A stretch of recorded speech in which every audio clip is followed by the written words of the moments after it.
Hello, I'm Avis Kalfsbeck, and this is the Peace is Here podcast. Welcome to Peacewarts, School of Peacecraft and Inquiry, where we practice the skills of peace through short classes. We take the peace work seriously, but not ourselves. If you're joining us mid-school year, you're not late.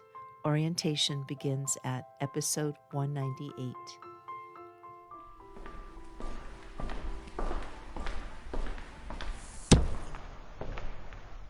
Welcome back, Peace Scholars.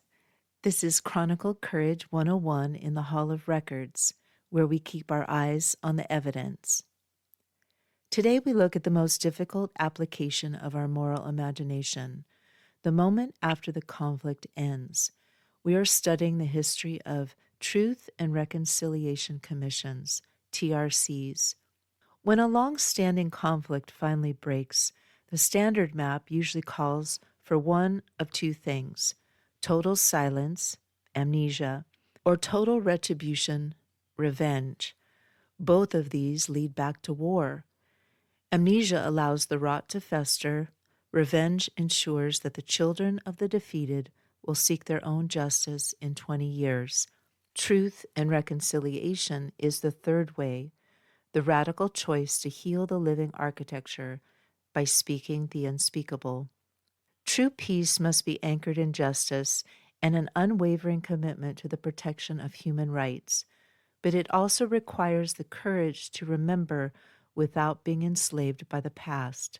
Archbishop Desmond Tutu, chair of the South African Truth and Reconciliation Commission. History. We often use the word magic to describe the moments of forgiveness that happen in these commissions, but in this department we recognize it as a high-level social protocol. It is the practice of restorative justice. The Maori Model of reintegration. A concrete example of this protocol in action can be found in the Maori traditions of New Zealand, which were codified into the nation's law in 1989 as family group conferencing. Unlike a Western court that focuses on guilt and punishment, this community-led process follows a three-pronged path to repair the common vessel. First, there is accountability, where the person who caused harm must admit the wrong in front of their family and the victims. Second, there is reparation, a collective agreement on how to fix what was broken. Third is reintegration. They recognize that if a person is permanently cast out, they become a permanent threat to the peace. In effect, the human is separate from the act itself. By decrying the deed without discarding the person, the community preserves its own integrity while allowing the individual a pathway back to the ledger of the living. The South African Blueprint, 1995. After decades of apartheid, the country was a tinderbox. The new government under Nelson Mandela knew that if they held Nuremberg-style trials for every perpetrator, the country would be locked in courtroom battles and civil unrest for a century.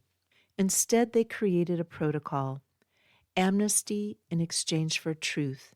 If a perpetrator came forward and told the absolute public truth about their crimes, they could receive amnesty. This was an agonizing process. For the first time, families finally learned the fate of their loved ones. The removal of the secrets was what stopped the poison in the ground. Breaking the physics of revenge. The cycle of revenge operates like a physical law. A blow. Finding this script hugely emotional. Let's start again. Breaking the physics of revenge. The cycle of revenge operates like a physical law. A blow leads to a counter blow. To break this, you must introduce a shock absorber. Public truth-telling acts as that absorber. When the truth is spoken publicly, it becomes part of the loom of the nation's history. It can no longer be used as propaganda to start the next fight. In Rwanda, through the Gacaca courts, the goal is the same: to move the trauma from the dark into the light where it can be managed.